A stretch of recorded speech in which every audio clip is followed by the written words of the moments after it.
Assalamualaikum warahmatullahi wabarakatuh. Saya Nur Anissa, NIM 3220020. Untuk materi kali ini saya akan membahas mengenai peralatan kantor dan fungsinya. Apa sih peralatan kantor? Peralatan kantor adalah suatu alat yang digunakan untuk mendukung pekerjaan-pekerjaan kantor yang memiliki jangka waktu yang cukup lama.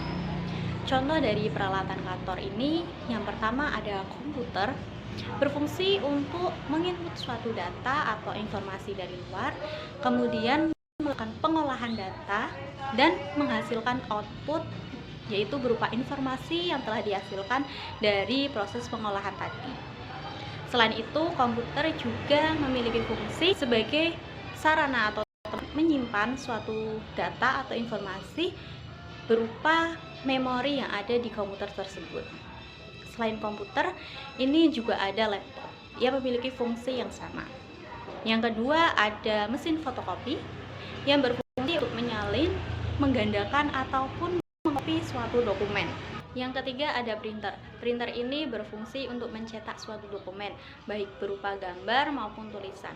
Yang keempat, ada arsip dan lemari arsip. Fungsinya itu, arsip itu untuk menyusun dokumen-dokumen sesuai dengan kelompok-kelompoknya sendiri. Kemudian setelah disusun dalam arsip, bisa juga disimpan dalam lemari arsip agar penyusunannya terlihat rapi dan aman. Kemudian yang kelima, ada telepon. Telepon ini berfungsi untuk memudahkan suatu komunikasi, baik sesama pegawai atau karyawan, bawahan dan atasan, maupun atasan dan bawahan. Yang keenam, ada proyektor. Proyektor ini berfungsi untuk menampilkan suatu gambar, video, ataupun data-data. Biasanya proyektor ini digunakan ketika ada acara rapat ataupun ada acara-acara lain di kantor. Yang ketujuh, ada kalkulator. Kalkulator ini berfungsi untuk sebagai alat menghitung. Biasanya kalkulator ini sering digunakan oleh beberapa pegawai dari bidang kesekretariatan maupun yang berhubungan dengan keuangan. 8, ada filing cabinet, berfungsi untuk menyimpan arsip-arsip penting. 9, ada paper shredder, berfungsi untuk memusnahkan atau menghancurkan suatu dokumen. 9, ada meja. Meja ini berfungsi untuk meletakkan atau menyimpan peralatan-peralatan kantor. Seperti tadi ada komputer, laptop, telepon, dan sebagainya.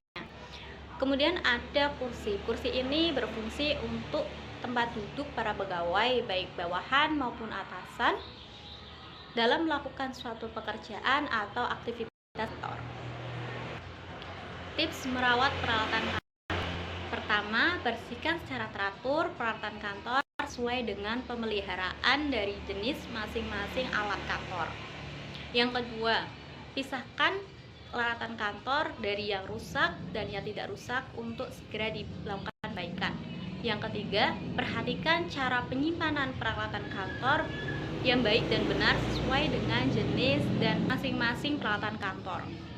Yang keempat, selalu mengembalikan dan menyimpan kembali peralatan kantor yang telah digunakan ke tempat semula dengan keadaan yang baik. Terima kasih atas perhatiannya. Sekian dari saya. Wassalamualaikum warahmatullahi wabarakatuh.